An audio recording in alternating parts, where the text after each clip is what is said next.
Donc, correction de l'exercice 42. Les équations de quelques réactions chimiques sont rassemblées ci-dessus. Donc nous avons 3 équations.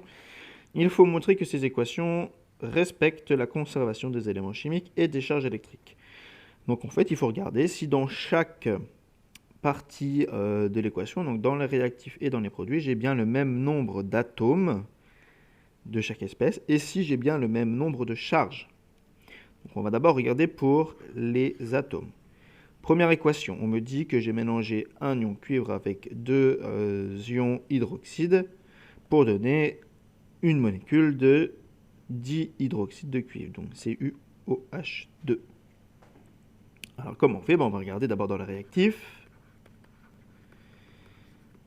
et puis après on va regarder dans les produits. Alors si on regarde déjà dans les réactifs, je vois que pour l'atome de cuivre, il est présent une seule fois dans les réactifs. Dans les produits, il est présent également une seule fois.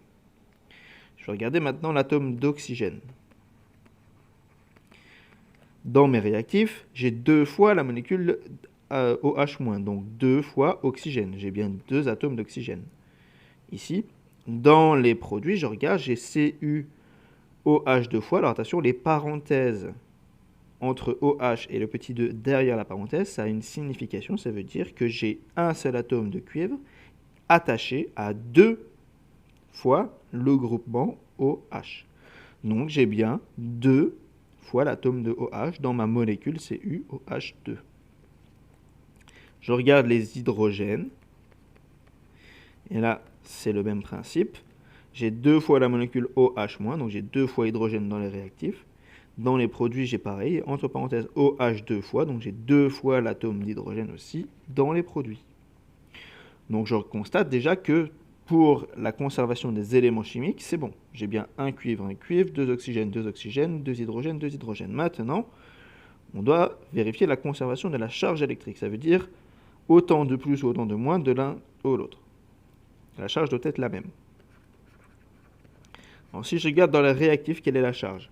J'ai une charge sur le cuivre, j'ai 2 plus, donc 2 charges positives sur le cuivre. J'ai une charge négative sur le groupement OH, sauf que comme il est présent 2 fois, j'ai 2 charges plus que je dois associer à mes 2 charges moins. L'ensemble, ça fait 0. 2 plus 2 moins, ça s'annule.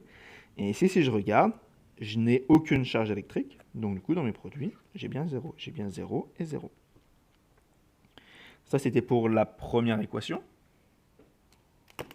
Regardons maintenant pour la deuxième équation. CuOH 2 fois nous donne CuO plus H2O. Donc dans les produits, le cuivre, il est présent qu'une seule fois. L'oxygène, comme tout à l'heure, entre parenthèses OH2, donc je l'ai 2 fois. L'hydrogène, il est présent 2 fois. Et si je fais la charge électrique dans les réactifs, j'ai 0. Maintenant, je vais regarder ce qui se passe dans les produits. Le cuivre, il est présent qu'une seule fois dans la molécule CuO.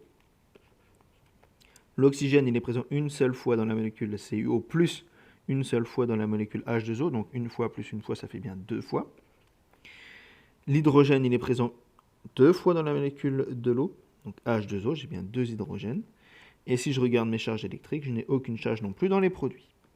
Donc, cette équation numéro 2 respecte bien la conservation des éléments chimiques et également celle des charges électriques. Maintenant, on va regarder ce qui se passe dans la troisième équation.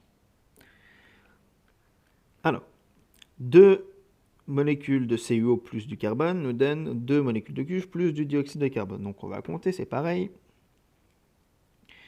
Sauf que là, nous n'avons pas d'hydrogène, on aura juste du carbone. Hop, on le remplacera. Donc le cuivre, il est présent dans mes réactifs ici dans CuO et j'ai 2 molécules de CuO, donc 2 fois l'atome de cuivre dans les réactifs. L'oxygène, il est présent une seule fois dans la molécule de CuO, mais comme elle est présente 2 fois, ça me fait comme le cuivre 2 atomes d'oxygène. Et puis j'ai un atome de carbone. Donc ça, c'est ce que j'ai dans mes réactifs. Et je regarde les charges électriques, je vois que je n'ai aucune charge électrique, 0. Dans les produits, on me dit que j'ai 2 atomes de cuivre. 2 atomes de cuivre. J'ai une molécule de dioxyde de carbone, donc un et 2 oxygènes. Donc oxygène, il est bien présent 2 fois ici. Donc 2 oxygènes. Et puis le carbone, j'en ai qu'un seul. Voilà. Et je n'ai pas de charge électrique non plus dans mes produits. Donc encore une fois, l'équation numéro 3 respecte bien la conservation des charges électriques et des éléments chimiques. Fin de l'exercice 42.